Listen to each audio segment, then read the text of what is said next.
நாம எல்லாருமே பெரும்பாலும் ராமேஸ்வரம் போயிருப்போம்.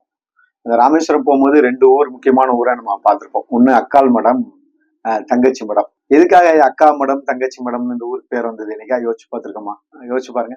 ஆனா உண்மையிலேயே இந்த அக்கால் மடம், தங்கச்சி மடம் இந்த 2 ஊரையும் தமிழ்நாட்டுல இருக்கக்கூடிய அத்தனை இந்துக்களும், அது குறிப்பா இன்றைக்கு கோயில்ல சென்று வழிபடக்கூடிய அத்தனை இந்துக்களும், கோயிலை நிர்வாகம் பண்ணக்கூடிய இந்து சமய அறநிலையத்துறையினுடைய அதிகாரிகள், தமிழகத்துல உள்ள ஆட்சியாளர்களும் இந்த அக்கா மகம் தங்கச்சி மடத்தினுடைய வரலாறு கட்டாயம் தெரிஞ்சுக்கணும். அப்படின்னு அந்த வரலாறு அப்படின்னா அது ரொம்ப ஒரு சுவாரஸ்யமான ஒரு வரலாறு. என்ன அப்படின்னா, ராமநாதபுரம் சமஸ்தானத்தை 1713 இருந்து 1725 வரைக்கும் அந்த ஆண்டு காலங்கள்ல விஜய ரகுநாத சேதுபதி மன்னர் அவர் தான் வந்து ராமநாதபுரம் சமஸ்தானத்தை ஆண்டுட்டு வர்றார். அவருக்கு 2 மகள்கள், ஒண்ணு சிவகாமி நாச்சியார், இன்னொன்னு இளையவள் வந்து ராஜலட்சுமி நாச்சியார், 2 மகள்கள். அவருடைய சொந்த அக்கா பையன் வந்து தண்டபாணி தேவர், அவருடைய மருமகன், அக்காளுடைய மகன் மருமகன் வந்து தண்டபாணி தேவர்.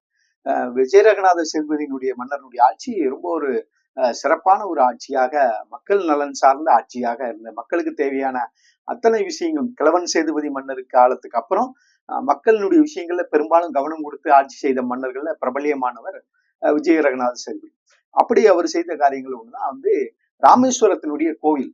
இந்த கோவிலை நிர்வாகம் பண்ணணும், வரக்கூடிய பக்தர்களுக்கு வசதி செய்து கொடுக்கணுங்கிறதுக்காக தன்னுடைய சொந்த மருமகன் தண்டபாணி தேவர் அவரை வந்து நியமனம் பண்றார். தண்டபாணி தேவர் மேல இவருக்கு அவ்வளவு ஒரு பிரியம், அவ்வளவு ஒரு உயிர் பாசம், ரொம்ப அவருடைய மதிப்புக்குரியவராக தண்டபாணி தேவர் விஜயரகநாத சேதுபதி மன்னருடைய மதிப்புக்குரிய ஒரு மருமகனாக தண்டபாணி தேவர் இருந்தார். அதனால தன்னுடைய மருமகன்ட்ட அக்கா பையன்ட்ட பொறுப்பை கொடுத்து அவருடைய நிர்வாக திறமை தெரிஞ்சு பார்க்க சொல்றாரு. அவருடைய தண்டபாணி தேவருடைய வேலை என்னன்னாக்கா, வெளி மாநிலங்கள்ல இருந்து வெளிப்பகுதிகள்ல இருந்து வரக்கூடிய யாத்திரிகர்கள், அந்த காலத்துல இருந்தே யாத்திரிகர்கள் வந்துட்டு இருந்தாங்க இல்லையா, யாத்திரிகர்கள் வரக்கூடிய, குறிப்பாக வடக்கிருந்து வரக்கூடிய பல்வேறு யாத்திரிகள், அத்தனை யாத்திரிகர்களுக்கும் தேவையான வசதிகள், அவங்க சாப்பிடுறதுக்கு உண்டான வசதிகள், உணவு வசதி, தங்குமிடம் வசதி, கோவில்ல போய் தரிசனம் பண்ணிட்டு வரக்கூடிய விஷயங்கள், இந்த வசதிகளை செய்து கொடுப்பதற்காக அந்த கோவிலை நிர்வாகம் பண்ணணும், பக்தர்களுக்கு வசதிகள் செஞ்சு கொடுக்கணும். இதுதான் தண்டபாணி தேவரனுடைய வேலையாக இருந்து தண்டபாணி தேவர் அதை சிறப்பா செஞ்சார். தண்டபாணி தேவர் மேல இவருக்கு ரொம்ப ஒரு பாசம் அன்பு இருந்தனால தன்னுடைய 2 மகள், அது சிவகாமி நாச்சியாரையும் சரி ராஜலட்சுமி நாச்சியாரும் சரி, 2 மகள்களையுமே தண்டபாணி தேவருக்கு திருமணம் முடிச்சு வைக்கிறாரு. தண்டபாணி தேவரும் அதை வந்து அந்த கோயிலை பராமரிக்கிறார். இதுக்கிடையில ஒரு நாள் ராமநாதபுரத்தினுடைய அரண்மனைக்கு வடநாட்டுல இருந்து ஒரு துறவி ஒருத்தர் மன்னரை பார்க்கணும் அப்படின்னு சொல்லி வரார். பல்வேறு கட்ட முயற்சிகளுக்கு அப்புறம் அவரு மன்னரை நேரடியா சந்திக்கிறார். மன்னரோட கூப்பிட்டு, என்னையா எதுக்காக என்ன பார்க்கணுங்க, என்ன விஷயம் அப்படின்னு கேட்கிறார். அப்ப அவர் சொல்றா, ஐயா நான் வந்து வடநாட்டுல இருந்து நடந்த பாத யாத்திரையாகவே பல்வேறு இடங்கள்ல நான் வந்து தரிசனம் பண்ணிட்டு வரேன், ஒவ்வொரு கோவில்களாக தரிசனம் பண்ணி சுவாமி தரிசனம் பண்ணிட்டு வரேன். இங்கேயும் நம்ம ராமேஸ்வரம் இது ஜோதிர்லிங்கங்கள்ல உண்டு இல்லையா, நான் இது ராமநாத சுவாமியை தரிசனம் பண்றதுக்காக வந்தேன். ரொம்ப சந்தோஷம், நல்ல விஷயம். இதுல என்ன உங்களுக்கு சிரமம், என்ன கஷ்டம், என்ன பிரச்சனை அப்படின்னு கேட்கல. நான் வந்து ராமேஸ்வரத்தினுடைய அந்த கடலை கடந்து ராமேஸ்வரம் தீவுக்குள்ள போய் ராமநாத சுவாமி கோயிலை தரிசனம் பண்ணோம். ஆமா அப்படி, அதுக்கு வந்து அந்த தோணியில போறதுக்கு காலனா கட்டணம் வசூலிக்கிறாங்க அப்படிங்கிறாரு. அப்படியா, காலனா இப்ப தானே இந்த பாம்பன் பாலம்லாம் வந்திருக்கு, நம்ம கார்ல போறோம், வேன்ல போறோம், அப்ப பாலம்லாம் கிடையாது. அப்ப அந்த கடலை கடந்து போகணும்னா தோணியில பரிசல்ல தான் போகணும், கடலை கடந்து போறதுக்கு. ராமநாதபுரத்துல இருந்து அந்த ராமேஸ்வரம் தீவுக்கு போறதுக்கு கடல்ல பரிசல்ல போகணும், அல்லது போட்ல போகணும், படகுல போகணும். இந்த படகுல போறதுக்கு காலனா கட்டணம் வசூலிக்கப்படுகிறது. என்கிட்ட எதையா, நான் ஒரு வடநாட்டுல இருந்து வந்து ஒரு சாதாரண துறவி, என்கிட்ட வந்து எது பணம், என்கிட்ட பணம் இல்லை, அதனால ராமநாத சுவாமியை தரிசிக்க முடியாம நான் வந்து மிகுந்த வருத்தத்தோட திரும்பி போறேன்னு அவருக்கு, மன்னருக்கு ஒரு பெரிய அதிர்ச்சி ஆயிடுச்சு. என்னடா இது எவ்வளவு பெரிய விஷயம் அப்படின்னு சொல்லி உடனே அமைச்சரை கூப்பிட்டு கேட்கிறேன், ஏங்க அங்க பரிசல்ல போறதுக்கு படகுல போறதுக்கு கட்டணம் வசூலிக்கிறாங்களா அப்படின்னு கேட்டாரு. ஆமாங்க ஐயா, ஆமா மன்னர், வசூலிக்கிறாங்க. ஏன் இதை என்கிட்ட சொல்லல அப்படின்னா, இல்ல உங்க மருமகன் தண்டபாணி தேவர் தான் வசூல் பண்றாரு, உங்களுக்கு தெரிஞ்சு கூட அது நடந்துக்கலாம், ஏன்னா உங்க மருமகங்கிறனால உங்களுடைய வாய்மொழி உத்தரவுல அவரு செய்யறாருன்னு நாங்க உங்களுக்கு சொல்லாம விட்டுட்டார். உடனே மன்னர் விஜயரகநாத சேதுபதி தன்னுடைய மருமகனை அழைச்சிட்டு வர சொல்றார். தண்டபாணி தேவரை அழைச்சிட்டு வரான். தண்டபாணி தேவர் வந்து நிக்கிறார். ஆமா, இப்படி வசூல் பண்ணீங்களா கோயிலுக்கு வரக்கூடிய பக்தர்கள்ட்ட படகுல போறதுக்கும் கட்டணம் வசூல் பண்ணீங்களா, காலனா கட்டணம் வசூல் பண்ணீங்களா அப்படின்னு சொல்லி தண்டபாணி தேவர்கிட்ட கேட்கிறார். ஆமாம் மன்னர் ஐயா, நான் வசூல் பண்ணது உண்மைதான், இந்த படகுலாம் பராமரிக்கணும், அது ஏதோ காரணங்கள் சொல்றாரு, அதனால வசூல் பண்ணேன். உடனடியா விஜய ரகுநாத சேதுபதி மன்னர் சொல்றாரு, அட பாவி, எவ்வளவு பெரிய ஒரு சிவ துரோகம் பண்ணிருக்கேன், எவ்வளவு பெரிய ஒரு தெய்வ நிந்தனை பண்ணிருக்கேன். சாதாரண ஏழை எளிய மக்கள் பக்தர்கள் வந்து சாமி கும்பிட வரான், அவன்கிட்ட போய் காலனா கட்டணம் வசூலிக்கிறிய, இது எவ்வளவு பெரிய பாவம், இது என் 7 தலைமுறைக்கு வந்து சேருமே. இந்த பாவத்தை நீ பண்ணிருக்கிய, அதுவும் என் மருமகனா இருந்துட்டு இந்த பாவத்தை பண்ணிருக்க, இது நம்முடைய ராஜ குலத்துக்கே மிகப்பெரிய துரோகமாச்சே. பக்தர்கள்ட்ட போய் காசு வாங்கலாமாப்பா, இது சிவ நிந்தனை ஆயிடுச்சே, இதுக்கு பரிகாரமே கிடையாது, இதுக்கு ஒரே பரிகாரம் மரண தண்டனை தான் உனக்கு பரிகாரம், அதனால உன்னை சிறைசேதம் பண்றதுக்கு உத்தரவிடுதேன் அப்படிங்கிறார்.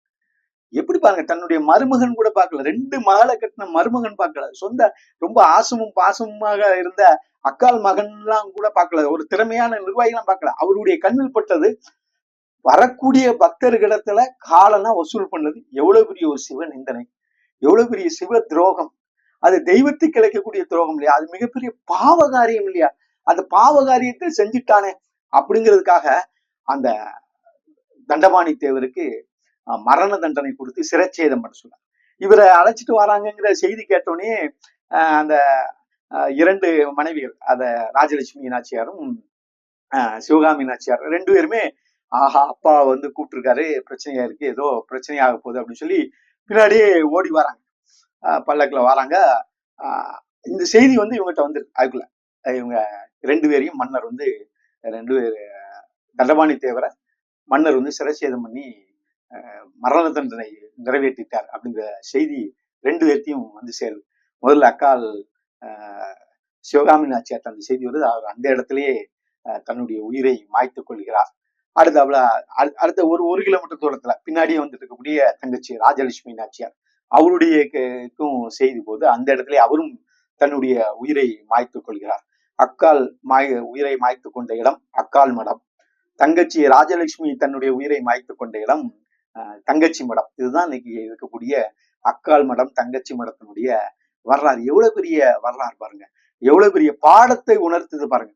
கோவில்ல வரக்கூடிய பக்தர்கள்ட்ட காலனா வசூல் பண்ணது தன்னுடைய சொந்த மருமகனாகவே இருந்தாலும் கூட அது எவ்வளவு பெரிய பாவம், எவ்வளவு பெரிய சிவ நிந்தனை, சிவ துரோகம். அந்த துரோகத்தை செஞ்சவனுக்கு மரண தண்டனை கொடுக்கணுங்கிற ஒரு ஒரு மாண்புமிக்க மன்னர்கள் வாழ்ந்த பூமி நம்முடைய. எவ்வளவு பெரிய யோக்கியர்களாக நம்முடைய மன்னர்கள் இருந்திருக்கிறாங்க, கோயில்கள் எல்லாம் கட்டி ஆண்டு இருக்கிறார்கள்ங்கிறது ஒரு பெரிய ஆச்சரியமான விஷயம். அப்படியெல்லாம் நம்முடைய மன்னர்கள் இந்த கோயில்களை கட்டி கொடுத்து காத்து இன்றைக்கு நம்ம இடத்துல கொடுத்திருக்கிறார்கள். நாம் இன்றைக்கு தமிழக அரசாங்கத்து இடத்துல அதை எடுத்துக்கொண்டது கொடுத்து விட்டோம் என்று சொல்வதை விட அரசாங்கம் எடுத்துக்கொண்டு இன்னைக்கு ஒவ்வொரு கோயிலையும் வரக்கூடிய பக்தர்கள்ட்ட 50 ரூபா கொடு, 100 ரூபா கொடு, 500 ரூபா கொடு அப்படின்னு வசூல் பண்ணிட்டு இருக்காங்க. எவ்வளவு பெரிய பாவ காரியத்தை இன்றைக்கு பண்ணிட்டு இருக்காங்கிறத அரசா ஆள்பவர்கள் சிந்திக்கணும். அரசு ஆள்பவர்களுடைய அந்த வம்சாவளிக்கு எவ்வளவு பெரிய ஒரு நிந்தனையை ஏற்படுத்தும், எவ்வளவு பெரிய சிவ துரோகம், சிவ நிந்தனை அப்படிங்கிறத உணரணும். இது செய்பவர்கள் மாத்திரமல்ல, இது கைகட்டி வேடிக்கை பார்க்கிற நாமளும் கூட அந்த சிவ நிந்தனைக்கு ஆளாக கூடும். வரக்கூடிய ஞாயிற்றுக்கிழமை தமிழகம் முழுவதும் ஆலயங்கள்ல இருக்கக்கூடிய இந்த தரிசன கட்டணத்தை ரத்து பண்ணணும்னு சொல்லி இந்து முன்னணி சார்பில் மிகப்பெரிய அளவுல மக்கள் எழுச்சி ஒரு போராட்டம் நடக்குது. நாம இந்த சிவ நிந்தனையை தட்டி கேட்க வேண்டும். நம் கண் முன்னால் நடக்கக்கூடிய அநியாயத்தை, பாவகாரியத்தை நாம தட்டி கேட்க வேண்டியது நாம் அத்தனை பேருடைய கடமை. பாவத்தை பார்த்து கொண்டிருப்பதே ஒரு பாவம். அந்த பாவத்திற்கு நாம் ஆளாக இருக்க வேண்டும் என்று சொன்னால் நாம் அத்தனை இந்துக்களும் கோவில்ல போய் வழிபடக்கூடிய அத்தனை இந்துக்களும் வரக்கூடிய 26ஆம் தேதி நாம எல்லா மாவட்டங்களிலும், தமிழகம் முழுக்க எல்லா மாவட்டங்களிலும் பல்வேறு இடங்கள்ல இந்த ஆலய தரிசன கட்டணத்தை ரத்து பண்ண சொல்லி நடக்கக்கூடிய அறப்போராட்டம், நியாயமான வழியில அறவழியில நடக்கக்கூடிய இந்த போராட்டத்துல அத்தனை இந்துக்களும் பங்கெடுப்போம். அநியாயத்தை நாம் தட்டி கேட்போம். பாவம் நடக்கக்கூடிய பாவ காரியத்தை அரசாள்பவர்களுக்கு நாம் புரிய வைப்போம். நன்றி, வணக்கம்.